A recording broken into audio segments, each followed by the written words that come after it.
Monitoring proceedings at the federal courthouse where the former First Lady Maureen McDonnell is being sentenced on federal corruption charges. And we want to go straight to our Bill Fitzgerald. We understand that sentence has just been handed down. That's right. Just a moment ago, Cheryl, Judge James Spencer sentenced Maureen McDonnell, former First Lady, to a year and a day. Prosecutors, you may recall, had asked for 18 months. The defense had asked for community service, some 4,000 hours of community service they said she was prepared to give. Judge James Spencer has sentenced her now to a year and a day.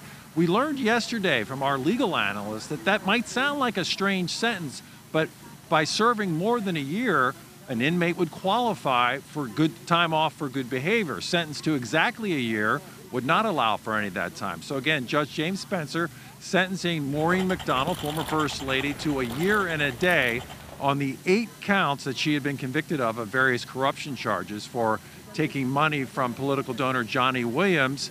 You may recall that the former governor was sentenced to 2 years. He is appealing that sentence, and he's also out on bond pending the appeal of his sentence. We have also heard from the defense attorneys before today that they will certainly appeal whatever sentence she is given to clear her name. Now, today's hearing, we heard for about 2.5 hours from just over a half dozen witnesses, family members, friends, members of her community, all testifying to the character of Maureen McDonnell, saying she was devoted to friends, she was devoted to family, she was devoted to her community. But several also testified to the anxiety that she apparently suffered from as First Lady, one saying that she feared she couldn't live up to the example set by former First Lady Susan Allen. You may recall, the wife of former Governor of George Allen. Maureen McDonnell, in the words of this friend, suffered from comparison and suffered anxiety. Indeed, was given a prescription to handle the anxiety.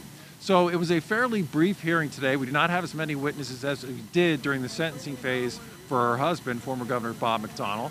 We heard from 8 witnesses, again, family, friends, who testified to her character. But Judge James Spencer, after hearing the final arguments after those witnesses from the defense and the prosecution, has passed a sentence of a year and a day.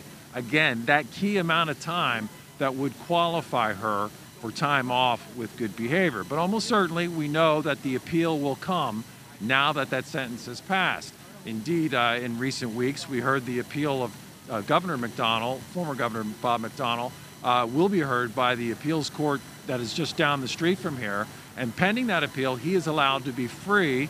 So you might ask, well, could that same thing happen to Maureen McDonnell? Again, that appeal is coming. If Bob McDonnell is out on appeal, very likely the same would be true of Maureen McDonnell.